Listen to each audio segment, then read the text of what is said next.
6 games against an NFC West rival. Tonight we'll get you ready for the Rams as Pete Carroll gives us his take. We do have a great familiarity and great respect for their style. They're very aggressive and disruptive, and it's a tough football team to play. The Hawks are counting on a big game from their defense tomorrow. We'll take the field with Earl Thomas mic'd up against the Cowboys. All right, Cam, turn on play. 5, 2, 3, 1. Oh!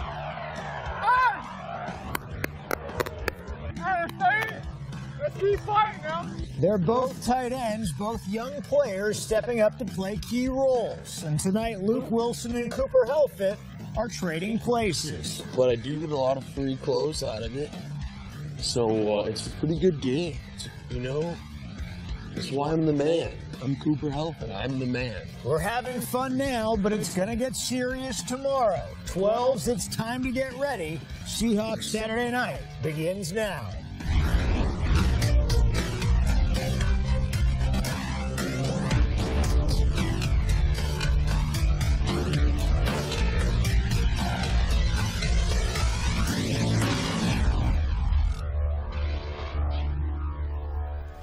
And the Seahawks are in St. Louis tonight, where the last time they met, the Seahawks defense came up big on a goal line stand to beat the Rams 14-9 on Monday Night Football.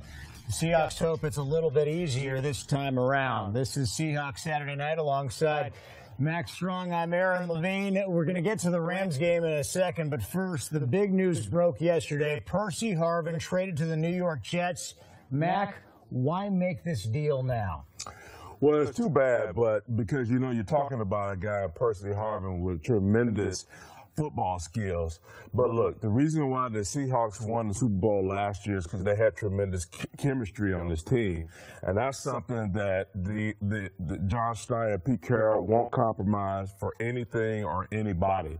I think at the end of the day, it was because of that. I think they just felt like Percy Harvin, for whatever reason, it just didn't fit into this team very well, and the chemistry would have been compromised. And remember, this is a collaboration, Pete Carroll and John Schneider, who have made hundreds of transactions in their time in Seattle. They're not afraid of doing what they think is best for this club. Oh, absolutely. I mean, that's the thing that you got to really consider, that these guys have thought about this. I'm sure it's not just a knee-jerk reaction. It's probably something that maybe they've thought about for a while. But, yeah, they always trying to figure out what can we do to better this football team. Obviously, there's been some hiccups already in the season as they're sitting at 3-2. Although they've lost to some pretty good football teams, they're trying to figure out how can we get better going forward. And we'll continue to keep turning over the roster if we need, if we feel like we need to upgrade in that position. And you know, it's just too bad that Percy Harvin comes at the expense of that. Well, there are a lot of reasons for the move, but do you think that one of the reasons was the inability to use Harvin in this offense while still trying to do what this offense does best, and that's run the ball with Marshawn Lynch? No question. I mean, that's been one of the things that's been talked about all week long, is just how can the Seahawks get back to their identity, what they do best? And that's running the football, guys. That's giving the ball to number 24 and letting him pound away at that defense. That's something that in the 2 losses, quite honestly, they got away from.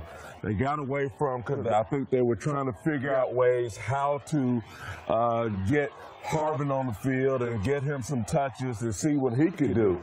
But really, there's no substitute for just being physical and giving the ball to Marshawn Lynch.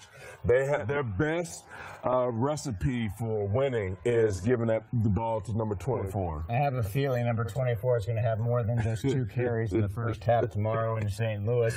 With Harvin gone, how excited are you to see a couple of the rookies, Paul Richardson and Kevin Norwood? Well, those guys, you've only seen Paul Richardson so far. Kevin Norwood is yet to touch the field, but I expect to see both of those guys. I'd be surprised if Both of them weren't active, tomorrow afternoon when these guys line up against the Rams.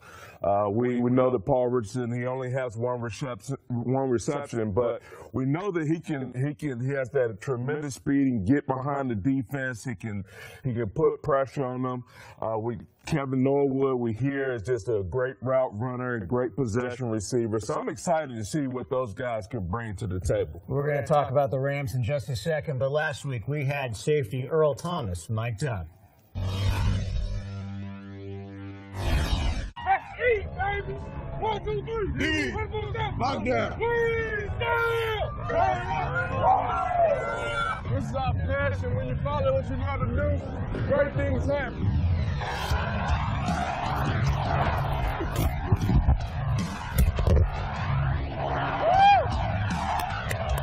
Brian Walters is deep for the Seahawks. Dark Valley will bring the ball.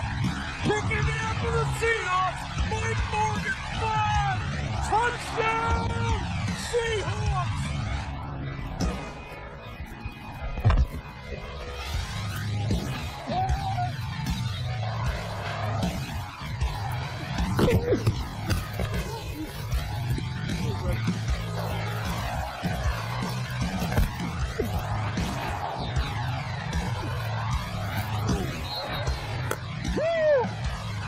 Turn your ass on. Keep going, baby. Keep going.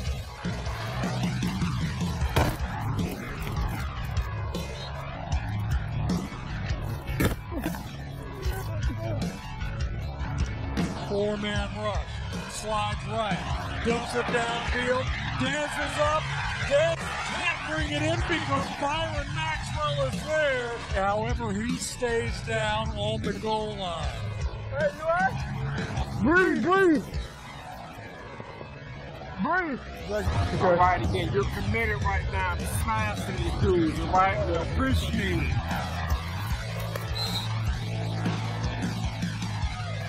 Woo! Hey!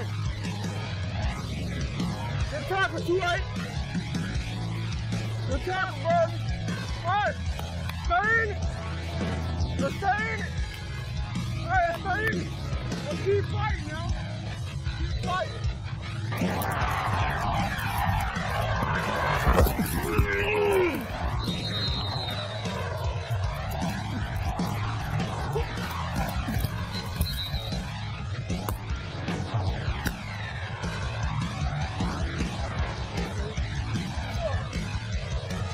All right, Cam, total play. 5-2 and 3-1. 5-2.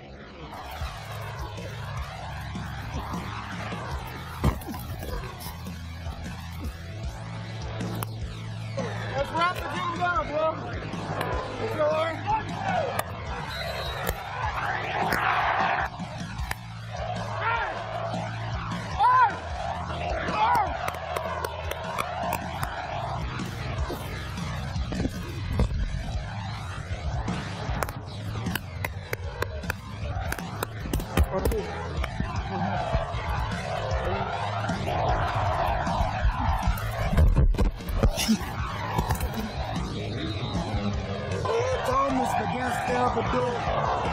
And the Dallas Cowboys will come in here and beat the Seattle Seahawks.